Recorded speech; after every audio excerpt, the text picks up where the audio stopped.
वसुदेवसुतं देवं कंसचाणूरमर्दनं देवकी परमानन्दं कृष्णं वन्दे जगद्गुरुं मूकं करोति वाचालं पुङ्गुं लङ्घायते गिरिं यत्कृपातमहं वन्दे পরমানন্দমাধবম।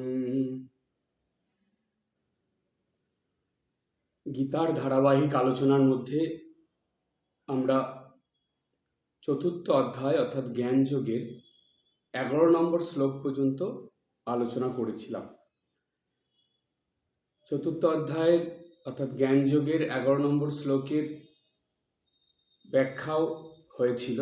আজকে 12 নম্বর শ্লোকের মধ্যে যাব, কিন্তু তার আগে এই ক্লাসের যা নিয়ম, যে 12 নম্বর শ্লোকটা ভালোভাবে বোঝার জন্য 11 নম্বর শ্লোকের যে ব্যাখ্যা হয়েছিল তার কিছুটা অংশ অর্থাৎ সারাংশটা একটু বলে নিয়ে তারপরে শুরু করলে সবার পক্ষেই বুঝতে সুবিধা হবে।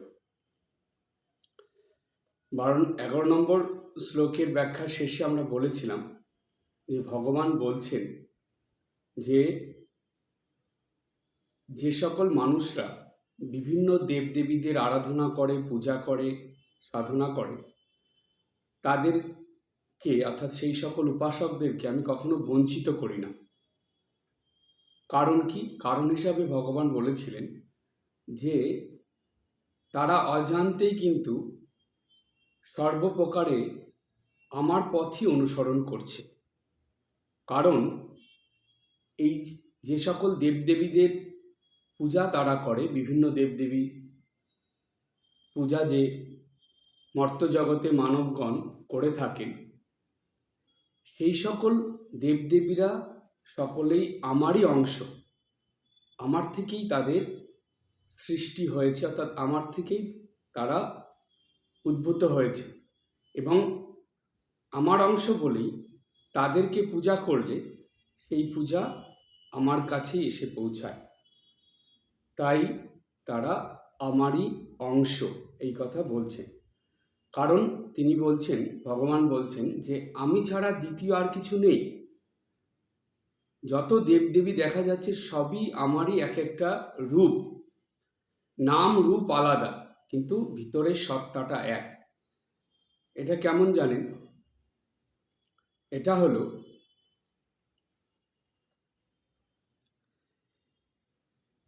তাহলে ভগবান যে বললেন যে সকল দেবদেবী আমারই অংশ, আমি ছাড়া দ্বিতীয় আর কিছু নেই, ব্যাপারটা কেমন? আমরা তো এত দেবদেবী দেখতে পাই, সবই সেই একই ঈশ্বর, একই ভগবান। হ্যাঁ, সেটা কেন ভগবান বলেছিলেন সেটা তিনি প্রমাণ করে দিয়েছেন অর্জুনকে বিশ্বরূপ দর্শন করিয়ে।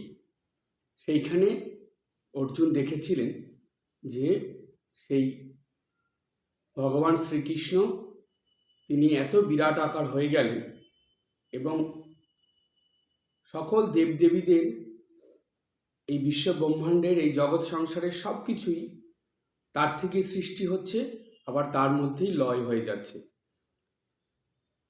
কোনো কিছুই তিনি ছাড়া নন। তাই বলা হচ্ছে ভগবানের কথায় যে আমি ছাড়া দ্বিতীয় আর কিছু নেই। এটা সহজভাবে বোঝার জন্য আমি বলেছিলাম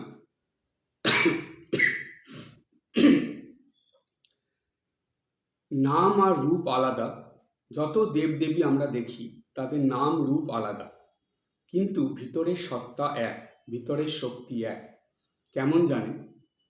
আপনি কোনো মাটির দোকানে গেলেন, যেসব দোকানগুলোতে সব মাটির জিনিস বিক্রি হয়।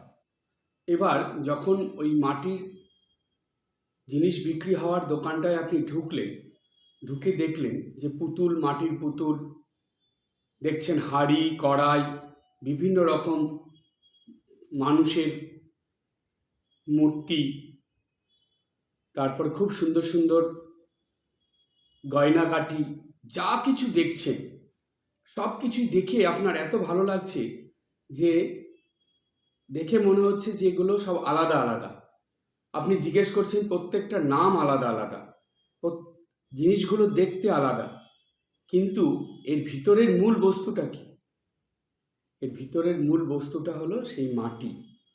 সেই মাটি আসল, সেই মাটির উপরেই এই সব আবরণ সৃষ্টি করে এক একটা রূপ দিয়ে এক একটা আলাদা নাম দেওয়া হয়েছে, আলাদা রূপ দেওয়া হয়েছে। ঠিক তেমনি ভগবান বললেন যে আমি ছাড়া দ্বিতীয় আর কিছু নেই। এই জগৎ সংসারে যা কিছু দেখা যাচ্ছে, বিশেষ করে যত দেবদেবী আছেন, যাদের সব আলাদা আলাদা করে মানুষ পূজা করে, প্রত্যেকেই আমারই অংশ, আমারই শক্তি তাদের মধ্যে আছে, শুধু নাম আর রূপটা আলাদা। তো ভগবান বললেন যে আমি সর্বময়, অর্থাৎ আমি সর্বভাবময়, সব জায়গায় আমি আছি, সকল ভাবে আমি আছি। এইসব বলার পরে ভগবান বুঝিয়ে দিচ্ছেন অর্জুনের দ্বারা সমগ্র মানব জাতিকে যে যাকে আমরা ঈশ্বর বলি, ভগবান বলি, তিনি সেই এক এক শক্তি, এক। তাকে আমরা কখনো ব্রহ্ম বলছি, কখনো বিষ্ণু বলছি, কখনো শিব বলছি, কখনো দুর্গা বলছি, কখনো কালী বলছি। এই একই শক্তির বিভিন্ন ভাগ, কিন্তু মূল শক্তি এক। এটা বললেন। তারপরে বলছেন যে এই ধর্ম আচরণ করার সময় মানুষ যত রকম পথ অবলম্বন করে, সেই পথগুলো কিন্তু আমার কাছে এসেই শেষ হয়। বলছে প্রত্যেকটা পথ আমাতে এসে মিলিত হয়। এই পথগুলো আলাদা আলাদা, কিন্তু তার মিলনস্থল, গন্তব্যস্থল একটাই, আমার কাছে এসেই সেগুলো শেষ হচ্ছে। তাই স্বয়ং ভগবান নিজে মুখে উচ্চারণ করে গিয়েছিলেন যত মত তত পথ।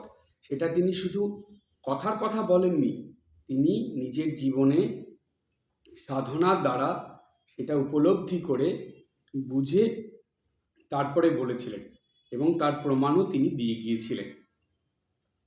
এই আলোচনা হয়েছিল আগের শ্লোকটার মধ্যে, যে আমরা বুঝিয়েছিলাম, যেখানে ভগবান যেই কথাটা বলেছেন, সেই কথাটা সেই সত্যযুগে মুনি ঋষিরা বলে দিয়েছিলেন। সেটা বেদবাক্য, একম সৎ পিঁপড়া বহুধা বদন্তি, এটা ছিল। তারপরে এরপরে এসেছে যে গীতাতে ভগবান যেটা বলেছেন, সেটা হয়েছে দাপর যুগে। আর কলিযুগে ভগবান এসে বললেন যে যত মত তত পথ, অর্থাৎ সেই সত্য যুগেও ভগবানের কথা দিয়ে যেটা বেদের কথা, বেদবাণী, সেটা আমরা পেয়েছি। দাপর যুগে সেই ভগবানই একই কথা অন্যভাবে বলেছেন। কলিযুগে সেই একই ভগবান একই কথা আরও সহজ করে বলেছে। এই নিয়ে আলোচনা হয়েছিল 11 নম্বর শ্লোকে। আজকে 12 নম্বর শ্লোকের মধ্যে যাব। সেখানে ভগবান বলছেন অর্জুনকে, কাংসন্তঃ কর্মণাং সিদ্ধিম যজন্ত ইহ দেবতঃ ক্ষিপ্রং হি মানুষে লোকে সিদ্ধির ভবতি কর্মজা। খুব সুন্দর কথা, আর একবার পড়ি। বলছেন কাংসন্তঃ কর্মণাং সিদ্ধিম যজন্ত ইহ দেবতাঃ ক্ষিপ্রং হি মানুষে লোকে সিদ্ধির ভবতি কর্মজা। বলছে যে দেখো, অর্জুনকে বলছেন ভগবান, যে এই যে মনুষ্যলোক, এই মনুষ্যলোকে যারা কর্মের ফল শীঘ্র কামনা করে, তারা দেবতাদের পূজা করে, অর্থাৎ দেবদেবীদের পূজা করে, কেননা তাতে করে শীঘ্র কর্মফল লাভ হয়। কথাটা খুবই সহজ, কিন্তু এটার সাধারণ অর্থে এটা শুনতে সহজ লাগছে, আর এটা মনে হচ্ছে বাহ, তাই তো, খুবই সত্যি কথা। কিন্তু এটার গভীর অর্থে গেলে এটা খুব কঠিন। কেমন সেটা আসবো সেই কথায়। এবার আমরা এক একটা লাইন ধরে সেটার ব্যাখ্যার মধ্যে যাব। কাঙ্ক্ষন্তঃ কর্মণাম সিদ্ধিম যজন্ত ইহ দেবতা। বলছে এই মনুষ্য লোকে মানুষেরা কি করে, কর্মের ফল তাড়াতাড়ি, শীঘ্র মানে তাড়াতাড়ি কামনা করে, আর তার জন্য তারা দেবদেবীদের পূজা করে, অর্থাৎ দেবতাদের পূজা করে। এখানে দেবতা বলতে দেবদেবী বুঝতে হবে। এটা হলো প্রথম লাইনের অর্থ। খুবই সাধারণ, খুবই সরল অর্থ, কিন্তু এর গভীর অর্থটা কি?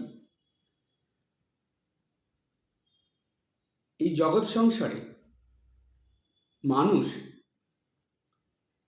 সবসময় কিছু না কিছু পাওয়ার জন্য কর্ম করে থাকে। মানুষের প্রয়োজনীয় যে জিনিসগুলো, যেগুলো দরকার মানুষের, যেগুলো সে জাগতিকভাবে পায় বা নিজস্ব ক্ষমতার দ্বারা, শক্তির দ্বারা সে সেগুলো অর্জন করতে পারে, তার জন্য মানুষ ঈশ্বরের দ্বারস্থ হয় না, দেবদেবীদের কাছে যায় না। কখন দেবদেবীদের কাছে যায়, পূজা দেয়, পূজা করে, প্রার্থনা করে? যখন মানুষ বুঝতে পারে যে তার নিজস্ব শক্তিতে, নিজস্ব ক্ষমতায় বা অন্য কারো দ্বারা, এই মানসিক শক্তির দ্বারা এটা লাভ করা সম্ভব নয়। কোনো মানুষের হাতে এটা করে দেওয়ার মতন শক্তি বা ক্ষমতা বা কোনো ব্যবস্থা তাদের নেই, কিন্তু সেটা তার জীবনে দরকার, সে সেটা পেতে চায়। তখন কি হয়? তখন মানুষের মনে আসে যে একটা থার্ড পাওয়ার কিছু দরকার, একটা এই সাধারণ শক্তির থেকেও বড় শক্তি, অসাধারণ একটা শক্তি দরকার, যেটা আমাকে আমার এই কামনা বাসনা পূরণ করার জন্য সাহায্য করবে। এই উদ্দেশ্যে নিয়ে অধিকাংশ মানুষ দেবদেবীদের পূজা করে, দেবদেবীদের আরাধনা করে, সাধনা করে। তাহলে ভগবানের কথা সেটা তো মিথ্যে নয়। ভগবান আজ থেকে এত হাজার বছর আগে কত সুন্দর করে বলে গেছেন। দেখুন যে মানুষের মনোভাব কেমন, সেটা পরিষ্কার বলে দিয়ে গেছেন যে মানুষ সকাম সাধনা করে, সকাম আরাধনা করে, সকামভাবে পূজা করে, প্রার্থনা করে, নিষ্কাম নয়। কিছু পাওয়ার জন্য করে, তারা কিছু একটা তার চাই, কোনো একটা উদ্দেশ্য মনে রেখে কোনো একটা কিছু পাওয়ার জন্য সে এই নিত্যদিন, মানে বেশি অনেক ভক্তরা আছে যারা নিত্যদিন করেন, অনেকে আছেন যারা কখনো কোনো বিশেষ দিনে করেন, আবার অনেকে আছে সপ্তাহে কোনো নির্দিষ্ট দিনে গিয়ে তিনি দেবদেবীদের পূজা দেন বা তাদের কাছে প্রার্থনা করে, আরাধনা করে। এই হলো হিউম্যান সাইকোলজি। মানুষের মনের ভাব এরকমই।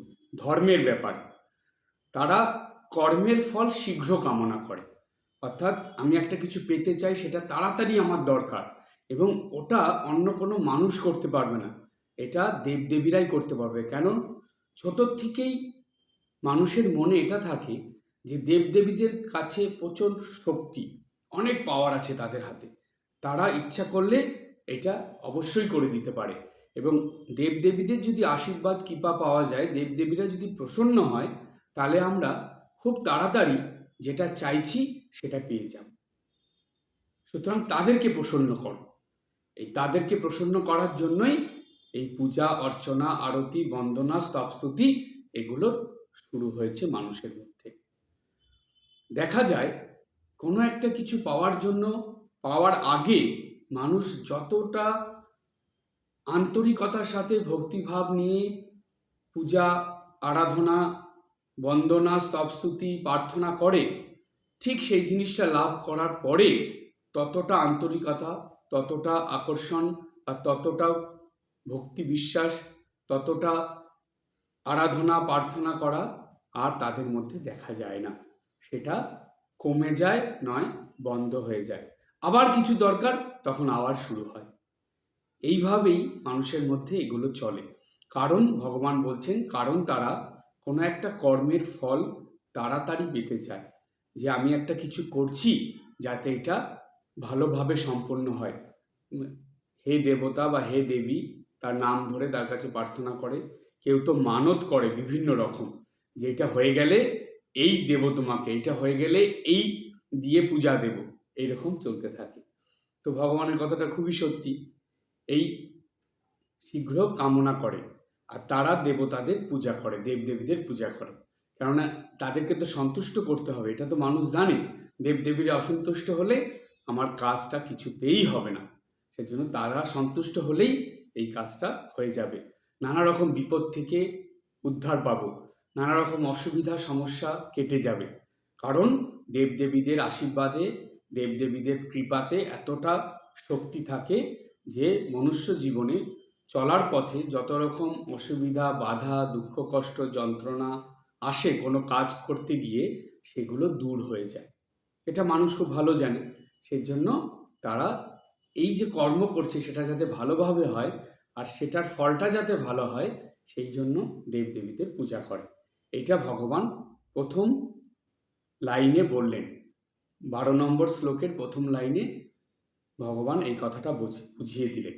এবার দ্বিতীয় লাইনে কি বলছেন সেটার মধ্যে আসবো। ভগবান এরপরে বলছেন, ক্ষিপ্রাং হি মানুষের লোকে সিদ্ধির ভবতি কর্মজা। বলছে এই মনুষ্য লোকে মানবগণ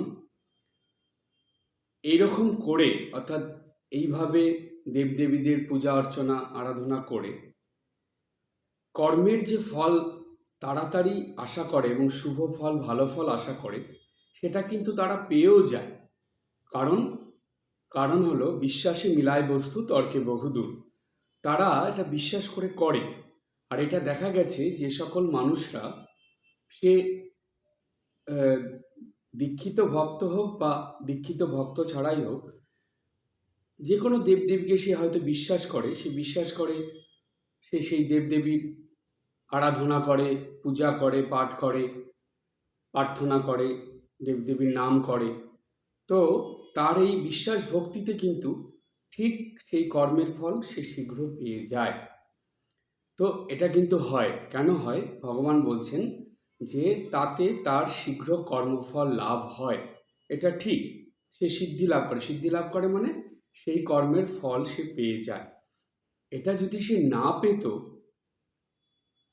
তাহলে সেই দেবদেবীদের কেউ আর সাধনা আরাধনা করতো না। দেবদেবীরা এটা করে, তাদের এই মানুষের যে জাগতিক চাহিদাগুলো থাকে, মানুষের জীবনযাপনের জন্য, মানুষ নিজেদের সুখ সুবিধার জন্য যা যা দেবদেবীদের কাছে মানুষ চায়, প্রার্থনা করে, তার জন্য সাধনা আরাধনা যাই করুক না কেন, তাতে দেবদেবীরা সন্তুষ্ট হয়ে কিন্তু তার সেই মনের ইচ্ছা পূরণ করে দেয়। এটা করে দেয় বলেই মানুষ কিন্তু সেই সত্যযুগ থেকে শুরু করে এই কলিযুগ পর্যন্ত এখনো মানুষ যে কোনো বাধা, অসুবিধায়, সমস্যায়, তাদের মানসিক সুখ শান্তি আনন্দের জন্য, সাংসারিক, পারিবারিক, জাগতিক সুখ শান্তি আনন্দের জন্য তারা কিন্তু দেবদেবীদের কাছে প্রার্থনা করে, তাদের পূজা পাঠ করে। এবার কথা হলো, সত্যযুগে সব মানুষই কিন্তু এইভাবেই জীবনযাপন করত। অর্থাৎ সত্যযুগে মানুষের জীবন ছিল ধর্ম কর্ম। এই কথা, দুটো শব্দ আপনারা নিশ্চয়ই শুনেছেন। ধর্ম কর্ম সঙ্গে নিয়ে সত্যযুগের মানুষ জীবনযাপন করত। অর্থাৎ যে কোনো কর্ম করত তারা ধর্মকে সঙ্গে রেখে। ধর্ম ছাড়া, দেবদেবীদের সঙ্গে না রেখে তারা কোনো কর্ম করতো না।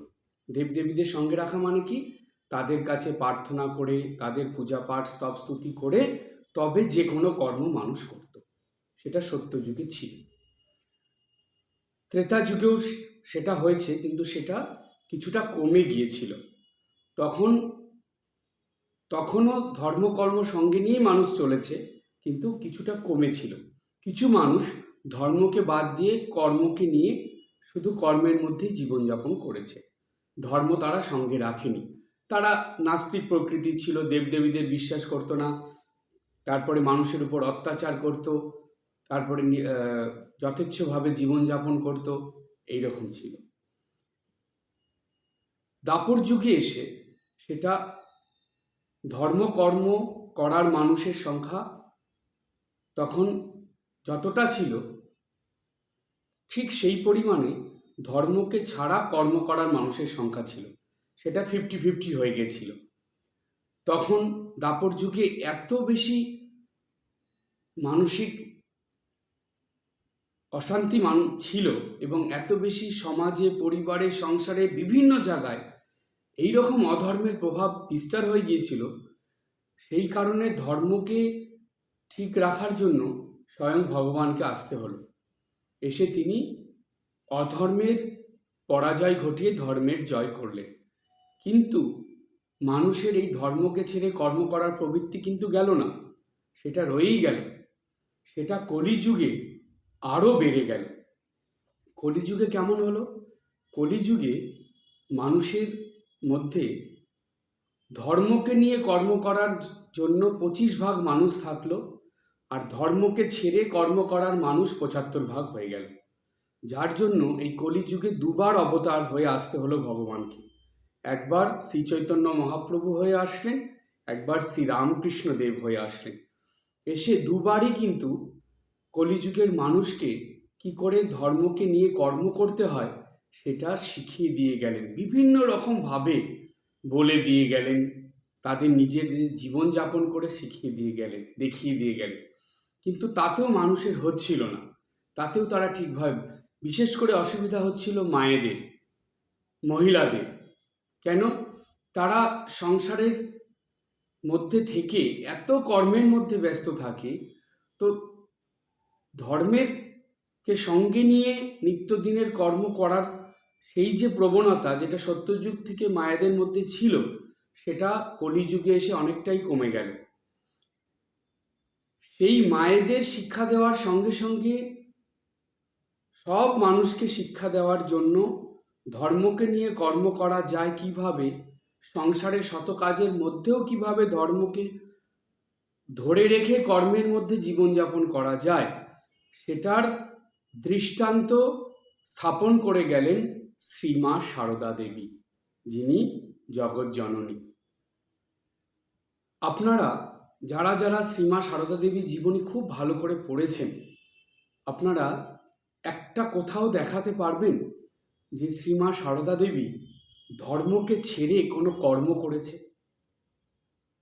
ধর্মকে বাদ দিয়ে কোনো কর্মের মধ্যে মা গেছে? কখনো হয়নি। ছোট বড় কাজ সব কিছুর মধ্যে, লোক ব্যবহার থেকে আরম্ভ করে আচার আচরণ, কর্ম, কথাবার্তা, যাই বলুন না কেন, সব কিছুর মধ্যে মা ধর্মকে বজায় রেখেই কর্ম করেছেন। আমরা নিত্যদিন যাই করি, কায় মনোবাক্যে তো কর্মই করি, কর্ম ছাড়া তো কিছু নেই। নিঃশ্বাস প্রশ্বাস নেওয়াটাও তো কর্ম, কর্মের বাইরে গিয়ে যে আপনি ঘুমাচ্ছেন এটাও তো কর্ম। সুতরাং সকল কর্মই যে ধর্মকে সঙ্গে রেখে করা যায়, সেটা খুব সহজভাবে দেখিয়ে দিয়েছিলেন শ্রীমা সারদা দেবী। তাই বলা হয় যে বর্তমান সময়ে আপনি যাই করুন না কেন, শ্রীমা সারদা দেবীর জীবনী পড়ে তার বাণীগুলো স্মরণে রেখে তার যে আদর্শ সেটা নিয়ে যদি চলা যায়, তাহলে জানবেন ধর্ম আর কর্ম একসঙ্গে মানুষের জীবনে চলতে থাকে। আর এই ধর্মকে নিয়ে কর্ম করার উপকারিতা কি আর অপকারিতা কি? ধর্মকে নিয়ে কর্ম করার উপকারিতা হলো, আপনার মন যদি ভালো থাকে, মন যদি উচ্চভাবে থাকে, মনে যদি সুখ শান্তি আনন্দ থাকে, মন যদি বিশ্বাস এবং ভক্তির মেলবন্ধন হয়ে ওঠে, তাহলে জানবেন সেই মন দ্বারা আপনি যেই কাজই করুন না কেন সেটাতেই সফল হবে। কারণ এভরিথিং ডিপেন্ড ইওর মাইন্ড। দেখবেন মন ছাড়া বা মনকে যুক্ত করা ছাড়া মানুষ কোনো কাজ করতে পারে না। আর এই মনকে ঠিক রাখার জন্য সবথেকে প্রকৃষ্ট এবং সবথেকে উত্তম এবং সবথেকে প্রয়োজনীয় উপায় হলো নিত্যদিন ধর্মের মধ্যে মনকে কিছুটা সময় হলেও যুক্ত রাখা। ধর্মের সঙ্গে যুক্ত থাকে যে মন, সেই মনের যে ভাব ভক্তি থাকে, সেই মনের যে বিশ্বাস থাকে, সেই মনের যে শক্তি থাকে, সেই শক্তি কিন্তু ধর্মকে ছেড়ে মনের মধ্যে কখনো সেই রকম ভক্তি, বিশ্বাস, ভালোবাসা, মাইন্ড পাওয়ার অর্থাৎ মনের শক্তি কখনো আসবে না। আর জানবেন, কোনো কাজে সফল হতে গেলে আপনার সবার আগে দরকার মনের বিশ্বাস এবং তার সঙ্গে দরকার মনের শক্তি, আর সেই সঙ্গে একটা সার্বিক ভালোবাসা। এই তিনটে ছাড়া কোনো কর্মে সফল হওয়া খুব কঠিন। আর কর্মের মধ্যে সংকল্প লাগে, দৃঢ়তা লাগে, রোগ চাই। যে কোনো কাজ করতে গেলে ধৈর্য সহ্য শক্তি সহকারে সেটাকে করতে হবে। সেটা আসবে কোথা থেকে? মন সেই শক্তি কোথা থেকে পাবে? এই কারণেই ধর্মকে সঙ্গে নিয়ে বা ধর্ম করে তারপরে কর্মের মধ্যে লাগতে হয়। তাই কথা আছে, ধর্ম কর্ম একসঙ্গে চলে। আর যারা ধর্মকে ছেড়ে শুধু কর্ম নিয়ে থাকে তাদের কি? দেখুন, আপনারা বলবেন, মহারাজ বর্তমান সময়ে তো অনেক মানুষ আছে যারা ধর্মের দিকে যায় না, তারা তো নাস্তিক প্রকৃতির, কিন্তু তারা দেখা যাচ্ছে বিরাট বাড়ি গাড়ি নিয়ে, বিরাট পাওয়ার পজিশন নিয়ে বেশ দিব্যি আছে, ভালো আছে। তো তাদের কি করে হয় এটা? আপনি তো তাদের উপরটা দেখছেন, তাদের ভিতরটা কখনো দেখেছেন? অর্থাৎ তাদের যে ভিতরে যে মানসিক সুখ শান্তি আনন্দ কতটা আছে সেটা কি কখনো দেখতে গেছেন? সেটা কি কখনো জেনেছেন? জানবেন, শাস্ত্র বাক্য কখনো মিথ্যে হবে না। ধর্মকে ছাড়া, ধর্মের সাধনা ছাড়া, আধ্যাত্মিক সাধনা ছাড়া কখনো মানসিক সুখ শান্তি আনন্দ আসবে না। জাগতিক সুখ শান্তি আনন্দ আসতে পারে, সেটা জাগতিক ক্ষেত্রে আসবে, কিন্তু সেটা মানসিক ক্ষেত্রে নয়। জাগতিক যেটা আসে সেটা বাইরে, এটা ক্ষণস্থায়ী। আর মানসিক যেটা আসে সেটা অন্তরে, সেটা দীর্ঘস্থায়ী। এই ধর্মকে ছেড়েই কর্ম করে বলে বর্তমান সময়ে একটা পরীক্ষা করে দেখা গেছে যে যত রকম রোগের পেশেন্ট এই পৃথিবীতে আছে, তার মধ্যে সব থেকে বেশি মানসিক রোগের পেশেন্ট, মেন্টালি ডিস্টার্ব মানুষ সব থেকে বেশি। কারণ এটাই, মানুষ ধর্মকে ছেড়ে জীবনযাপন করছে। যেসব মানুষরা ধর্মকে নিয়ে জীবনযাপন করে তাদের মনের, তাদের কর্মে, তাদের আচরণে, কথাবার্তায় একটা ব্যালেন্স থাকে। কিন্তু যারা ধর্মকে ছাড়া কর্ম করে তাদের সব কিছুর মধ্যেই ডিসব্যালেন্স থাকে। এটা পরিষ্কার একদম, আপনারা একটু ভালো করে লক্ষ্য করলেই বুঝতে পারবেন। তাই জানবেন যে শ্রীমা সারদা দেবী যত রকম শিক্ষা আমাদের দিয়েছিলেন, তার মধ্যে এই শিক্ষাটা খুবই গুরুত্বপূর্ণ এবং খুবই প্রয়োজনীয় প্রত্যেকটা মানুষের জন্য। সে ভক্ত হোক আর না হোক, সে দীক্ষিত ভক্ত হোক কি দীক্ষিত ছাড়া ভক্ত হোক, সকল ভক্তের জন্য এটা খুবই প্রয়োজন এবং দরকারি যে নিত্যদিন ধর্মকে নিয়ে কর্ম করা, ধর্মকে ছেড়ে কোনো কর্ম নয়। যাই করুন, আগে ঈশ্বরের কাছে প্রার্থনা করা, তাদের কাছে তাদের পূজা করা, পাঠ করা। তস্মিন তুষ্টে জগৎ তুষ্টম। আগে ভগবানের জন্য, দেবদেবীদের জন্য কিছু করে তারপরে কর্ম করতে হয়, তারপরে জাগতিক কিছু করতে হয়। এটাই শিক্ষা, সেই জন্য বলা হয় ধর্মের সঙ্গে কর্ম। এরপরে আরেকটা গুরুত্বপূর্ণ আলোচনার মধ্যে আসছি। এখন এই যে নিত্যদিন ধর্মকে ধরে কর্ম করা, এর সহজ উপায় আছে একটা। সেই উপায়টা বলার আগে বলি, শ্রীমা সারদা দেবীর একটা খুব সুন্দর বাণী আছে, যেটা সকল ভক্তদের জন্যই, বিশেষ করে দীক্ষিত ভক্তদের জন্য এটা খুবই প্রয়োজনীয়। সেটা হলো, মা বলছেন যে কাজকর্ম করবে বই কি, কাজে মন ভালো থাকে, তবে জপ ধ্যান প্রার্থনাও বিশেষ দরকার। অন্তত সকাল সন্ধ্যায় একবার বসতেই হয়, ওটি হলো যেন নৌকার হাল। মা শুধু যে বাণীটা বললেন তা না, তার সঙ্গে একটা খুবই গুরুত্বপূর্ণ এবং খুবই চিন্তনীয় একটা উদাহরণ দিয়ে দিলেন। এই বাণীটা আপনারা অনেকেই শুনেছেন, জানেন, কিন্তু কখনো ভেবেছেন মা এই বাণীর মধ্যে ছোট্ট একটা উদাহরণ দিলেন সেটা কতটা গুরুত্বপূর্ণ আমাদের জীবনে? বাণীটা কি আর একবার বলি। মা বললেন, কাজকর্ম করবে বই কি, কাজে মন ভালো থাকে। অবশ্যই কিছু না কিছু কাজ সবসময় করতেই হয়, কাজের মধ্যে মন ভালো থাকে। কারণ কি জানেন, আপনারা নিজেরাও জানেন এটা, যে যারা কাজ করবে না তাদেরই একটা আর একটা মানে কাজ করে না যে তারা, তা নয়, কাজ একটা থাকে তাদের, সেটা হলো পরনিন্দা পরচর্চা করা, পরের দোষ দেখা। এই কাজটা তাদের হয়ে যায়, কিন্তু যারা ঠিক ঠিক কাজ করে তাদের মধ্যে এটা আসে না। তাই মা বললেন কাজে মন ভালো থাকে। অনেকের আবার ওই কাজটা করে মন ভালো থাকে, কিন্তু সেটাও মানতে হবে। যাই হোক, তো এখন মা বললেন কাজকর্ম করবে বই কি, কাজে মন ভালো থাকে। অর্থাৎ কিছু না কিছু কাজ করতে হয়। আমার কাজ নেই সেই সব না, নিজের থেকে কাজ সৃষ্টি করে নিতে হয়। ঘরে, পরিবারে, সংসারে, যেখানে আমরা কাজ করি না কেন, কর্মক্ষেত্রে কাজ করার মানসিকতা থাকলে অবশ্যই আপনি কাজ কিছু না কিছু পেয়ে যাবেনই যাবেন, করতে পারবেন। আর কিছু কাজ না থাকলে অন্তত লেখালেখি, বই পড়া, উন্নত ধরনের নতুন ধরনের চিন্তা ভাবনা করা, এগুলো তো করতে পারবেন। কবিতা লিখতে পারবেন, গান লিখতে পারবেন, কত কিছু, কত মানে কর্মের অনেক মানে রাস্তা আমাদের সামনে খোলা আছে, শুধু করার মানসিকতাটা চাই। তাই কর্ম করবে বই কি, কাজে মন ভালো থাকে। কাজ করলেই মনটা ভালো থাকবে। এমন কাজ করা যাবে না যেটা মা এখানে বলেননি, কিন্তু এটা আপনারা জেনে রাখুন। যেই কাজ করলে আপনার মনে লেভেলটা নেমে যায়, অর্থাৎ আপনার মনটা গ্রস লেভেলে চলে যায়, ন্যারো মাইন্ড হয়ে যায়, খারাপ দিকে চলে যায়, মনে আজে বাজে চিন্তা আসে, মূল কথা হলো মনের আনন্দটা নষ্ট হয়ে যায়, এইরকম কাজ করবেন না, এইরকম কাজের মধ্যে যাবেন না।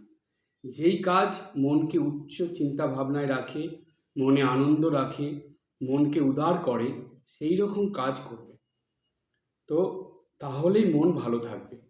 এরপরে মা বলছেন যে তবে জপ, ধ্যান, প্রার্থনা বিশেষ দরকার। এই যে কর্মের কথা মা আগে বলে দিলেন, কিন্তু ধর্মটাও বিশেষ দরকার। এই যে জপ, ধ্যান, প্রার্থনা, এটা হলো ধর্মের মধ্যে পড়ল। এইগুলো না করলে কিন্তু কর্ম ভালো হবে না, ভালো কর্মের মধ্যে আপনার মন যাবে না, মন খারাপ কর্মের দিকে চলে যাবে। তাই জপ, ধ্যান, প্রার্থনাও বিশেষ দরকার। মা বললেন, শুধু দরকার বললেন না, বিশেষ দরকার, এটা করতেই হবে। তারপরে বলছেন অন্তত সকাল সন্ধ্যায়। সারাদিন করার কথা মা বললেন না, কিন্তু নিয়ম করে সকালবেলা এবং সন্ধ্যাবেলা, সূর্য ওঠার আগে এবং সূর্য ডোবার পরে অবশ্যই করতে হবে। দিনের শুরুতে এবং দিনের শেষে, অর্থাৎ দিনের শুরুতে আর রাতের শুরুতে অবশ্যই করতে হবে।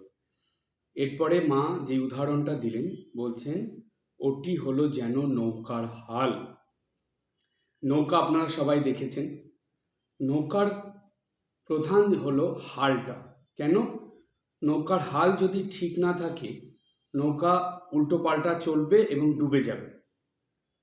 আর নৌকার হাল যদি ঠিক থাকে, তাহলে নৌকা একদম ঠিকভাবে এগোবে আর ঠিক পথে চলবে, ডুববে না, হেলদোল হবে না, এদিক ওদিক যাবে না, ঠিক গন্তব্যস্থলে গিয়ে পৌঁছবে।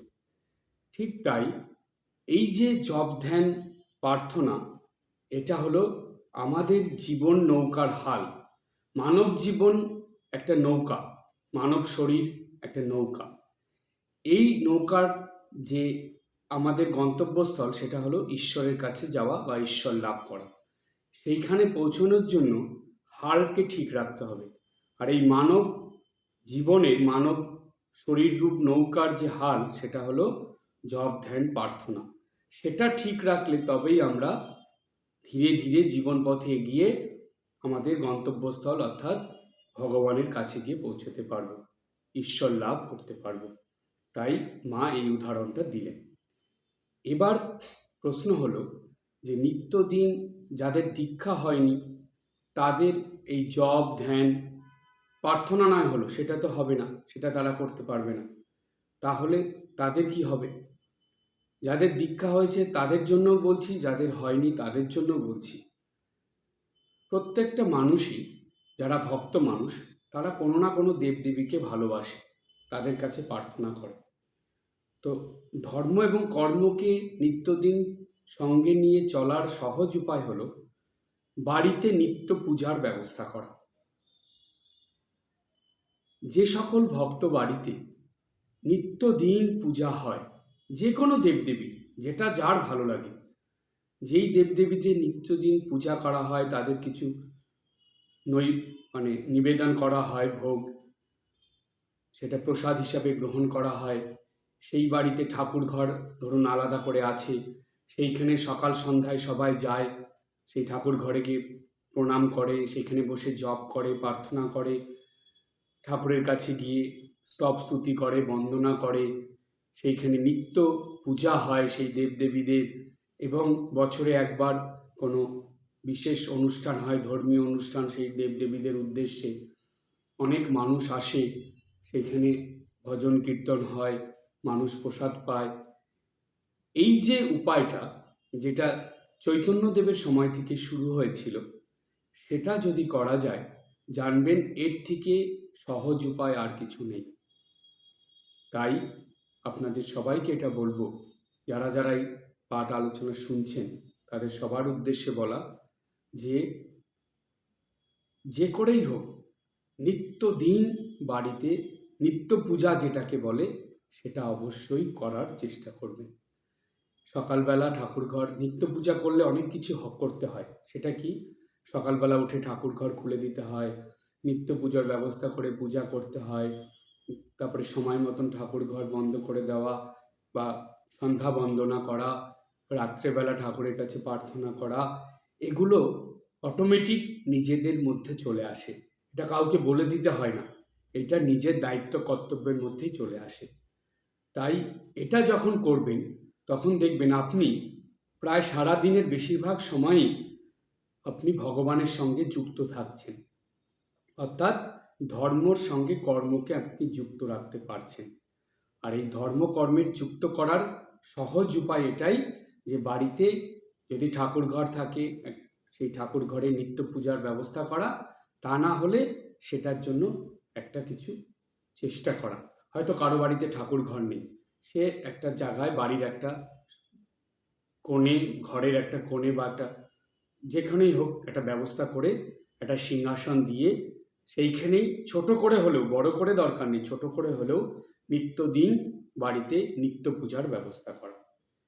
সেটা আপনি করুন, বা আপনি যদি কখনো করতে না পারেন আপনার পরিবারের অন্য কেউ করবে, কিন্তু নিত্য পূজা যাতে বন্ধ না হয়, নিত্য সন্ধ্যা বন্দনা করা এগুলো যাতে বন্ধ না হয়, জানবেন এই ধর্মকে সঙ্গে রেখে যে কর্মই আপনি করুন না কেন তাতে সফলও হতে পারবেন, শীঘ্র আপনার সেই প্রার্থনা পূরণ হবে, এবং বাড়িতে, পরিবারে, সংসারে এবং পরিবারের সবার মধ্যে, সব সদস্যের মধ্যে আর কিছু না হোক মানসিক সুখ শান্তি আনন্দটা থাকবে। সবাই ডাল ভাত খেলেও আনন্দ করে খাবে, সবাই একসঙ্গে মিলেমিশে থাকবে। জানবেন যেখানে আলো থাকে না সেখানে যেমন অন্ধকার বিরাজ করে, ঠিক যেখানে ধর্ম থাকে না সেখানে কিন্তু অধর্ম বিরাজ করে। আলোর পাশে অন্ধকার থাকে, ধর্মের পাশেই কিন্তু অধর্ম থাকে। তাই ধর্মকে যেখানে রাখবেন, ধর্মের আলো থাকলে সেখানে অধর্ম আসবে না। তাই ধর্মকে সঙ্গে রেখে নিত্যদিন কর্ম করার মধ্যে দিয়েই এই মানব জীবনে ক্রমাগত এগিয়ে চলে ঈশ্বরের কাছে পৌঁছতে হবে, ভগবানের কাছে পৌঁছতে হবে, এবং এই অমূল্য মানব জীবনকে সার্থক করে তুলতে হবে। আজকে এই পর্যন্ত। সবাই ভালো থাকবেন, হাসি খুশি আনন্দে থাকবেন। ওম শান্তি শান্তি শান্তি। হরি ওম তৎসৎ। श्रीरामकृष्णार्पणमस्तु।